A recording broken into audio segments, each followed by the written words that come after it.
Pasal 6. Guru Agung melayani orang lain.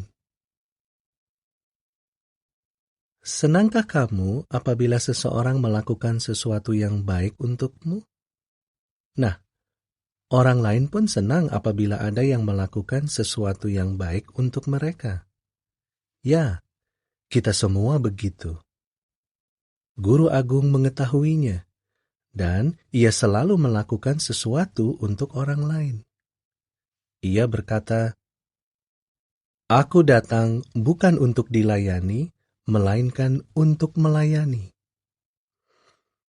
Jadi, jika kita ingin menjadi seperti Guru Agung, apa yang harus kita lakukan?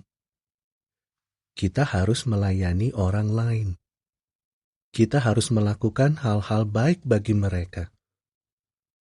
Memang, banyak orang tidak berbuat demikian. Sebenarnya, kebanyakan orang selalu menginginkan orang lain melayani mereka. Pada suatu waktu, bahkan para pengikut Yesus merasa begitu. Masing-masing ingin menjadi orang yang terbesar atau terpenting. Pada suatu hari, Yesus sedang mengadakan perjalanan bersama murid-muridnya. Setelah mereka masuk ke kota Kapernaum, dekat Laut Galilea, mereka semua masuk ke sebuah rumah. Di sana, Yesus bertanya kepada mereka, "Apa yang kamu persoalkan di tengah jalan tadi?" Mereka berdiam diri, karena di tengah jalan mereka mempersoalkan siapa yang terbesar di antara mereka. Markus 9, ayat 33 dan 34. Yesus tahu bahwa tidaklah benar bagi siapapun di antara murid-muridnya untuk berpikir bahwa dialah yang terbesar. Jadi, sebagaimana yang telah kita pelajari di pasal pertama buku ini, ia menyuruh seorang anak kecil berdiri di tengah-tengah mereka dan memberitahu bahwa mereka harus rendah hati seperti anak kecil itu. Namun, mereka masih belum memahaminya. Oleh karena itu, tidak lama sebelum kematiannya, Yesus mengajar mereka sebuah pelajaran yang tidak akan pernah mereka lupakan. Apa yang ia lakukan? Nah, sewaktu mereka semua sedang makan bersama, Yesus bangkit dari meja dan melepaskan jubahnya. Ia mengambil sebuah handuk lalu melilitkannya di pinggangnya. Kemudian, ia mengambil sebuah baskom dan mengisinya dengan air. Para pengikutnya pasti bertanya-tanya, apa yang akan ia lakukan? Seraya mereka memperhatikannya, Yesus berkeliling kepada mereka semua, membungkuk, dan mencuci kaki mereka. Lalu, ia mengeringkan kaki mereka dengan handuk. Coba pikir, bagaimana seandainya kamu ada di sana? Bagaimana perasaanmu? Para pengikutnya merasa bahwa tidaklah pantas bagi Guru Agung untuk melayani mereka dengan cara itu. Mereka merasa malu. Sebenarnya, Petrus mau mencegah Yesus melakukan pekerjaan yang hina ini baginya. Tetapi, Yesus mengatakan bahwa melakukan pelayanan tersebut merupakan hal yang penting baginya. Dewasa ini, kita tidak memiliki kebiasaan untuk saling mencuci kaki. Namun, hal itu biasa dilakukan pada waktu Yesus berada di bumi. Apakah kamu tahu alasannya? Begini. Di negeri tempat Yesus dan para pengikutnya tinggal, orang-orang mengenakan sandal tanpa kaus kaki. Jadi, apabila mereka berjalan di jalan yang kotor, kaki mereka akan penuh dengan debu. Oleh karena itu, mencuci kaki tamu yang berdebu adalah tindakan kebaikan hati. Namun, pada waktu itu, tidak seorang pun di antara murid-murid Yesus menawarkan diri untuk mencuci kaki temannya. Jadi, Yesus sendiri yang melakukannya. Dengan berbuat demikian, Yesus mengajar para pengikutnya suatu pelajaran penting. Mereka perlu memahami pelajaran ini. Dan pelajaran itu juga perlu kita pahami dewasa ini. Tahukah kamu apa pelajaran itu?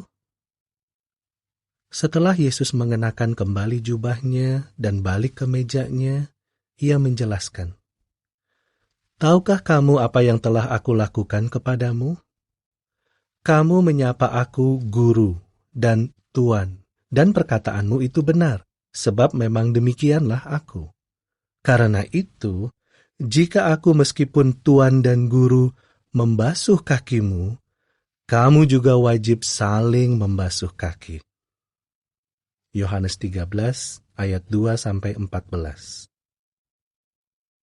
Di sini, Guru Agung memperlihatkan bahwa ia menginginkan para pengikutnya melayani satu sama lain. Ia tidak menginginkan mereka hanya memikirkan diri mereka sendiri. Ia tidak menginginkan mereka berpikir bahwa mereka sedemikian pentingnya sehingga orang lain harus selalu melayani mereka. Ia menginginkan mereka rela melayani orang lain. Bukankah itu suatu pelajaran yang bagus? Maukah kamu meniru Guru Agung dan melayani orang lain? Kita semua dapat melakukan sesuatu bagi orang lain. Hal itu akan membuat mereka berbahagia. Tetapi yang paling penting, hal itu akan membuat Yesus dan Bapaknya senang. Tidaklah sulit untuk melayani orang lain. Jika kamu perhatikan, kamu akan melihat bahwa ada banyak hal yang dapat kamu lakukan untuk orang lain. Pikirkanlah sekarang. Apakah ada yang dapat kamu lakukan untuk membantu ibumu? Kamu tahu bahwa ibu melakukan banyak hal untukmu dan anggota keluarga lainnya. Dapatkah kamu membantunya? Mengapa tidak menanyakannya kepada ibu? Mungkin kamu dapat menata meja sebelum keluarga makan. Atau mungkin kamu dapat mengumpulkan piring-piring kotor setelah keluarga selesai makan. Beberapa anak membantu membuang sampah keluar setiap hari. Tidak soal apa yang dapat kamu lakukan, hal itu berarti kamu melayani orang lain, sama seperti yang Yesus lakukan. Apakah kamu mempunyai adik laki-laki atau perempuan yang dapat kamu layani? Ingat, Yesus, Guru Agung, bahkan melayani para pengikutnya. Dengan melayani adik-adikmu, kamu akan meniru Yesus. Apa yang dapat kamu lakukan untuk mereka? Mungkin kamu dapat membantu mereka belajar menyimpan mainan mereka setelah selesai bermain. Atau mungkin kamu dapat membantu mereka berpakaian. Atau barangkali kamu dapat membantu mereka merapikan tempat tidur.